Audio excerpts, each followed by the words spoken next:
reason why you're all here. We're here to rob the World Diamond Center.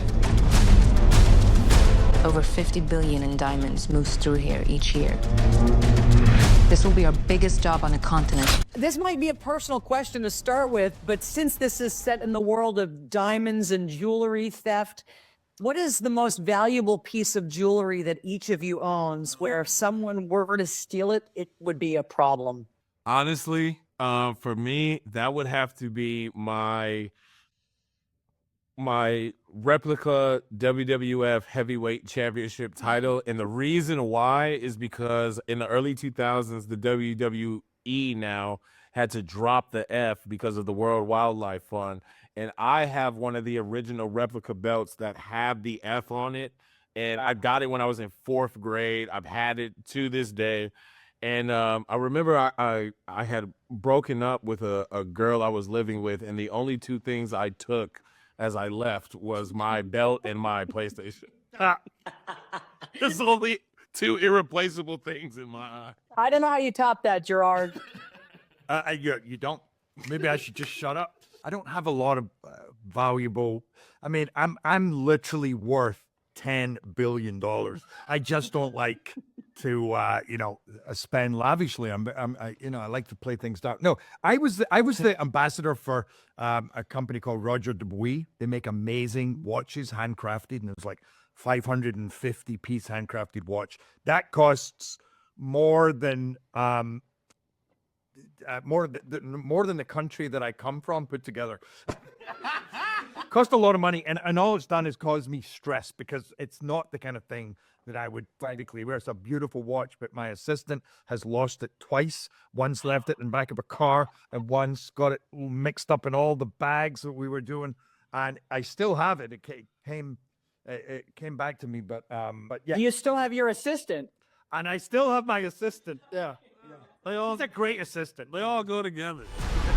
Feeling it? Yeah, I'm feeling it. You hear you use the word Fräulein in the movie, and it just brings back some great memories from the first. Some of the dumbest line in the movie. Respect. I mean, there's a time at that point with which, thank God, we changed that scene. But just when I was still saying Fräulein, and he's like grown up as an actor and in the character, and he's like, no, we don't need to be saying that anymore. I love it though. I loved it. I loved it. I do too. So, do you guys actually have nicknames for each other in real life? I mean, I've called him Leonidas a couple of times because I just can't get over it. But now I've been calling him Stoic because I love How to Train Your Dragon. I just can't get over it. But I mean, Shay is my nickname. Shay has been my nickname since I was a kid. But like, I've been a fan of this dude for so long that like he tells me to call him Jerry, but I keep calling him by his full name. Oh, yeah, you do. That's I true. can't help it. You've been Gerard Butler my whole life. Bro. Yeah. Well, no, but even Gerard. You go, hey, Gerard. But he takes 6 years to finish the word. So, I'm a Jerry. Now, hey, Gerard. Maybe by the time Den of Thieves 3 comes out, he'll have it down to as honest. Just call you by your first name. They keep saying 3, bro. They keep saying it. Do you think we should have a third? 100%. In fact, I told your director he owes me a manicure. I literally gnawed through my cuticles during the whole thing, watching it in a Harkins theater, of course. It was worth the wait, and I hope we don't have to wait that long for number 3. No, I agree. Hey, we got to go and watch this in a Harkins theater. I know, right? I mean, There's only one theater to watch this. one we could watch. Harkins. It's not about the money. It's about the challenge. There's a line in the trailer. It's not about the money. It's about the challenge. You guys obviously could play these roles in your sleeve. For each of you, what was actually the biggest challenge in this one? I mean, this guy's been an expert on changing his accent, but that was the first time that I've had to, dabble in that realm of acting, as long with the languages that I had to speak. Christian Gudegas is always going to make sure that there's a lot of physicality in the film. So Den of Thieves as a whole, has always been a challenge, and it allows me to flex a new acting muscle every time I hear action. I think maybe the physicality in this, because I fully tore my ACL just before the movie started, and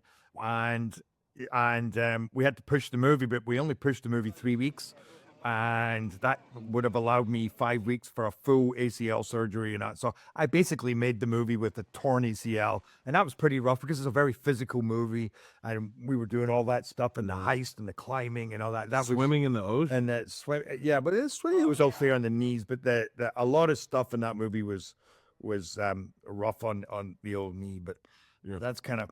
But by the way, that's part of what's great about it is you can see there was a lot of physical challenges making that movie, as there were for the characters. It was very physically challenging, and you feel that. So it's part of how thrilling all that stuff is when you're watching, because there's a realism and a grittiness to it.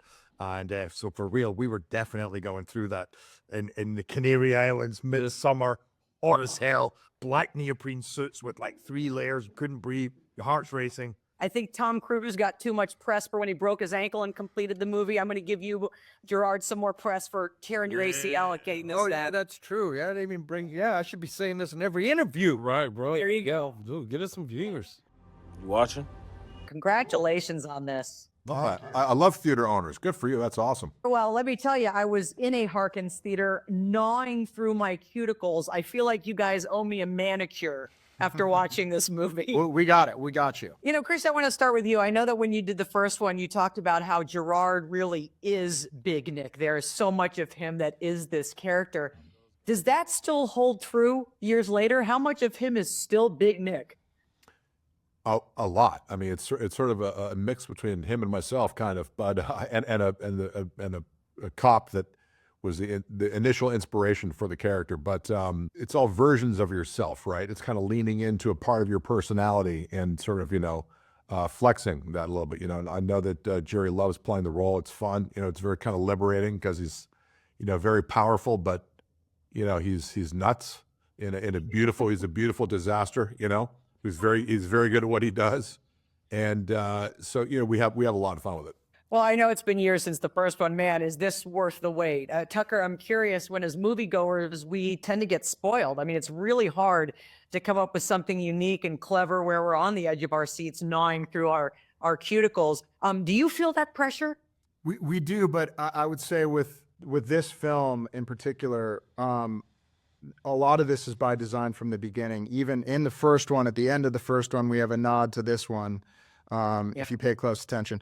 And the same thing you can look for in this film. So we had talked and thought and worked on what this film would be well in advance of this film even being viable, right? So before the first one had even come out.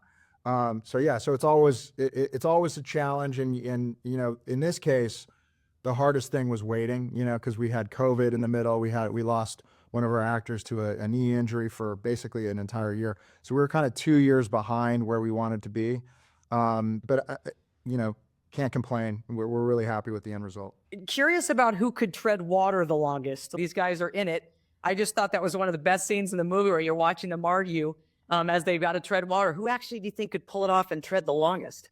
Boy, I mean, O'Shea, Donnie says he's negatively buoyant, so maybe Nick, I don't know. But, it was a bit, I got to tell you, they really did the scene. Like, we went out, we were out in the ocean. We were not in a tank. We didn't have cages or anything like that. They jumped in the middle of the ocean, and they were out there for a while. And I got to tell you, it was a little, even the stunt guys were a little bit like, it's very sharky out there. A little like, I don't know about this, dude. So it was, they did, that was all real. So good for them. Your next job, I'm going to do it with you. I want to meet these Panthers. Could you guys actually rob a bank, you think? I feel like you actually could pull it off. For sure. Yeah, I think so too. Definitely. And the cop goes gangster.